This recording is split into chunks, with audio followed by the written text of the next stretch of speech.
Ya agak mengharukan, agak membanggakan juga. Sesudah saya jadi menteri berhenti kan, saya ikut PKB. Ya. Saya ikut PKB itu kan harus berhenti sebagai PNS, pegawai negeri sipil. Seharusnya kan karena Gus Dur minta saya, ya saya minta pensiun dini, lalu saya ikut Gus Dur. Nah Pak Luhut tuh tanya, tiap minggu saya akan dari Jogja Jakarta. Pak Luhut tanya, Bang Mahfud, kamu gimana biayanya? Luar biasa. Lah iya Pak, saya kan masih ngajar meskipun bukan PNS, kan guru besar tuh masih ngajar kemana. Masih cukup Pak, dan saya punya gaji yang cukup. Enggak lah, enggak cukup kamu. Tiap bulan saya dikirimi uang sama dia. Luar biasa. Ini untuk tiket ke Jakarta dan untuk biaya pulsa telepon. Ini Temennya Gus ini Dur. bukan sekedar bestie nih kalau udah Iya, begini. iya, nih. Pak. Ini Pak Luhut ya. Temennya Ini Gus jadi Dur. buka semua lah.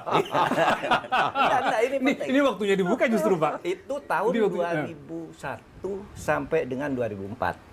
Jadi Pak Mahfud waktu itu menaungi Pak Gus Dur kemana-mana ya. Iya, Dan karena Pak Luhut, saya konsolidasi Pak Luhut habis itu partai. jadi pengusaha kalau nggak salah Pak ya. Pak Luhut Luhut, pengusaha. pengusaha, Sudah oke. mulai tumbuh usahanya, jadi Baik. uangnya agak banyak dikasih ke saya. Saya tahu lah Pak Mahfud tuh nggak ada uangnya ini katanya. Dikasih tiket tiap minggu saya pulang pergi Jakarta. Sama pulsa telepon. HP waktu itu belum ada kayak sekarang, belum smartphone. Waktu itu HP biasa yang SMS lah Jadul, ya. jadul. Pak Luhut, apa yang menyebabkan Bapak cinta Ntar banget? dulu, ntar sama- dulu. Oh, belum. Silakan Pak, lanjut dulu Pak Mahfud. Saya berhenti Saya mau tahun- nanya itu nanti ke Pak Luhut. Tahun 2004. Saya jadi anggota DPR. Saya telepon Pak Luhut, saya sekarang anggota DPR. Ya. Menurut undang-undang saya tidak boleh menerima uang di luar gaji, termasuk dari Pak Luhut. Lu mengapa katanya? Saya kan tidak urusan suap menyuap katanya Pak Luhut. Ini teman. Mengapa? Nggak bisa, ini undang-undangnya. Berhenti waktu itu ngasih. Tapi tahun 2006, 2 tahun sesudah saya jadi anggota DPR, Pak Luhut telepon, Pak Mahfud, kamu tuh kok saya lihat kamu sering kemana-mana, ke Medan, ke Makassar, kemana, uangnya dari mana? Kamu anggota DPR gajinya kan sedikit katanya. Lah iya Pak, saya ngajarkan dikasih tiket Pak. Wah itu enggak cukup itu. Saya tahu di DPR tuh banyak orang main uang, kamu sendiri yang enggak mau katanya. Saya mau bantu kan, enggak bisa Pak. Saya bilang, enggak boleh, ini undang-undangnya. Terus gimana caranya saya bantu kamu?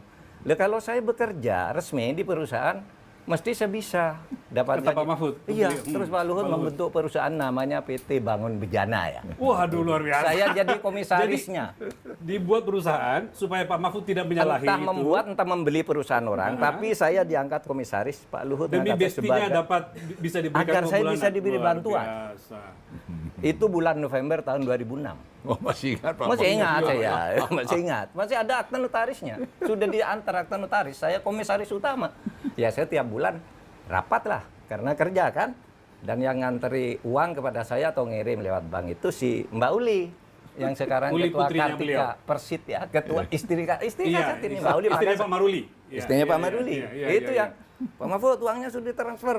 Pak Mahfud, Wah, ayo luar makan biasa. bersama nih gajinya gitu. Tiap Jadi bulan. Pak Luhut dan anak-anaknya berarti yang Iya. yang care. Iya Pak. Lalu gini, kalau rapat kan biasa ceplas tuh. Kamu jangan main-main ya. Pak Mahfud nih saudara saya, gajinya jangan sampai telat gitu. Jadi ingatkan gitu Pak Luhut. Pak Luhut ini bukan sekedar persahabatan Pak, ini bukan sekedar pertemanan. Ini Satu serius. lagi. Nah, apa lagi Pak? Sesudah. Saya nunggu Pak Luhut nanti menjelaskan. Iya, nanti itu jelas. kenapa begitu cintanya ke Pak Mahfud? Ya. Sesudah itu kan saya jadi ketua MK. Ya. Saya telepon Pak Luhut, Pak. Sekarang saya tidak boleh menerima uang meskipun saya di perusahaan tidak boleh kalau hakim MK. Kalau Udah jadi DPR hakim boleh. MK ya. Ya. Saya mengundurkan diri dari perusahaan Bapak. Nggak bisa kata Pak Luhut.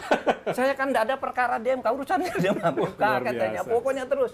Tapi pada akhirnya saya tetap mengundurkan diri. Nah sejak itu saya berhenti dari apa namanya bantuan Pak Luhut secara langsung kayak gitu. Karena saya disiplin aturan, saya tidak boleh nerima. Kalau saya nerima diam-diam kan gampang kan. Datang aja kan Pak Luhut kan. Iya. Tapi saya aturannya tidak boleh kok gitu. Jadi, Nah. ya. Jadi Pak Luhut, terlepas bahwa Pak Mahfud itu miskin Pak, gitu. Tapi maksud saya, Cukup lah, ada bantuannya miskin. ini agak berlebihan Pak. Apa yang mendorong Pak Luhut sampai sebegitunya memperhatikan sahabat sejati ini? Sebenarnya ya Pak Mahfud memang, ya gimana, Gus Dur itu sama Pak Mahfud kan sayang banget gitu. Dan saya merasa kami sering bersama-sama juga dengan Gus Dur ya saya waktu itu perusahaan saya kan bagus banget ya. Ya, setelah Bapak Dani ya, jadi berhenti. Jadi ya wong saya nggak miskin juga kalau ngasih duit segitu dalam hati saya. Kalau ya bagi-bagi aja. Jadi itu saya selalu bilang sama anak-anak saya juga, kita tuh kalau bisa berbagi bahagia dengan orang lain. Jadi jangan kita mau nikmatin sendiri. Ya, yang saya kasih sama Pak Mahfud juga apa sih? Nggak ada nilainya juga sih, kecil menurut saya ya. Ya. Walaupun yang dibantu sangat merasa terbantu. Ya, tapi kami jadi teman aja. Jadi gimana ya? Ya, nggak selalu juga kita sama pikirannya. Ya. Ya, istri saya juga senang sama keluarganya Pak Mahfud. Ya, saya cerita, bantuin aja Pak kalau bisa gitu. Ya. Ya, terus saya punya prinsip sih, bantu orang kenapa sih kalau kita juga nggak rugi. Ya. Dan kalau bisa dan kalau kita mampu, karena saya selalu bilang sama teman-teman saya, doa terbaik itu buat baik. Ya. Ya nggak usah kita berdoa banyak-banyak ke gereja begini, tapi kelakuan kita nggak benar, nggak bantu orang buat apa? Ya, saya selalu, itu prinsip buat saya. Jadi saya bilang kalau saya bisa, apalagi saya dikasih, ini kan rezeki dikasih ini semua kan bukan maunya kita, maunya Tuhan itu, maunya alam ini kan. Lah saya malah bantu Pak Mahfud, bantu teman-teman itu malah tambah banyak uang saya. Oh, luar Jadi biasa. saya nggak merasa Jadi ada. berkah itu istilahnya Pak ya. Ya, bantuan jadi yang saya berkah. pikir apa poinnya, saya nggak pernah merasa dan saya nggak ingat itu. Saya nggak pernah ingat juga saya bantu-bantu Pak Mahfud.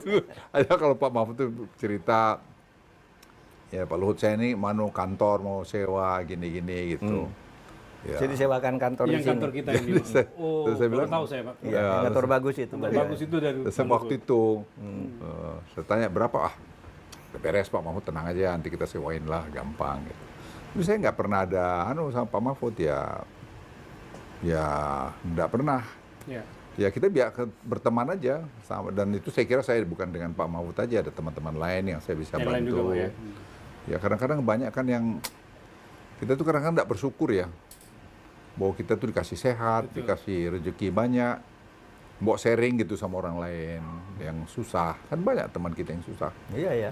Ya, Waktu jadi- itu ya Pak, itu para jenderal-jenderal pensiunan yang Senior-seniornya setengah Pak nganggur Mahfud, itu Pak Luhut.